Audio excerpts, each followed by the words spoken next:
സാമൂഹിക സേവന രംഗത്ത് ശ്രദ്ധേയമായ പ്രവർത്തനങ്ങൾ നടത്തിവരുന്ന ലയൺസ് ക്ലബ്ബ് പാവറട്ടിയുടെ ജീവകാരുണ്യ പദ്ധതിയായ സ്നേഹഭവനം യാഥാർത്ഥ്യമായി. വേലായുധന്റെ കുടുംബത്തിനായി നിർമ്മിച്ച പുതിയ വീടിന്റെ താക്കോൽദാന കർമ്മം വിഷുദിനത്തിൽ നടക്കും. തെങ്ങ് വീണ് തകർന്ന വീടിനു പകരം സുരക്ഷിതമായൊരു വീടെന്ന സ്വപ്നം കണ്ടിരുന്ന വേലായുധന്റെ കുടുംബത്തിന് വലിയ ആശ്വാസമാകുകയാണ് ഈ പദ്ധതി. ഏകദേശം 400 ചതുരശ്ര അടിയുള്ള വീട് വെറും 2 മാസം കൊണ്ടാണ് പണി കഴിപ്പിച്ചത്.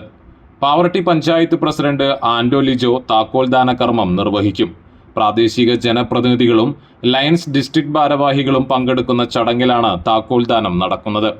ലയൺസ് ക്ലബ്ബ് പാവറട്ടിയുടെ 10ാം വാർഷികാഘോഷങ്ങളുടെ ഭാഗമായാണ് സ്നേഹഭവനം പദ്ധതി നടപ്പാക്കുന്നത്. സേവനമാണ് ഞങ്ങളുടെ മുഖമുദ്ര, അശരണർക്കും ആശ്രയമാവുക എന്ന ലയൺസ് ക്ലബിന്റെ ആഗോള ദൗത്യത്തിന്റെ ഭാഗമായാണ് ഈ പദ്ധതി യാഥാർത്ഥ്യമാക്കുന്നതെന്ന് ഭാരവാഹികൾ പറഞ്ഞു. 10 വർഷം പൂർത്തീകരിക്കുന്ന ഈ കാലഘട്ടത്തിൽ 10 സർവീസ് പ്രൊജക്റ്റുകൾ നാട്ടിൽ നൽകിക്കൊണ്ടാണ് ഈ ആഘോഷം പൂർണ്ണമാക്കുന്നത്. അതിലത്തെ ഏറ്റവും വലിയൊരു പ്രൊജക്റ്റാണ് സ്നേഹഭവനം നിർമ്മിച്ചുകൊണ്ടാണ് ഈ ഒരു സർവീസ് പ്രൊജക്റ്റ് ഇവിടെ തുറന്നുകൊണ്ടിരിക്കുന്നത്.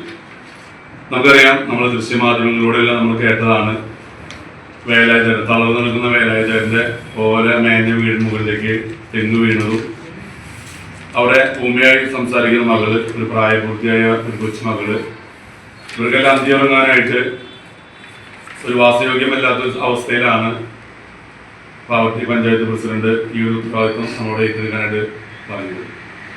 ഇതിന്റെ അടിസ്ഥാനത്തിലാണ് ഈ പാവറട്ടി ലയൺസ് ക്ലബ്ബ് ഈ ഒരു ഭവന നിർമ്മാണം ഏറ്റെടുക്കുന്നത്.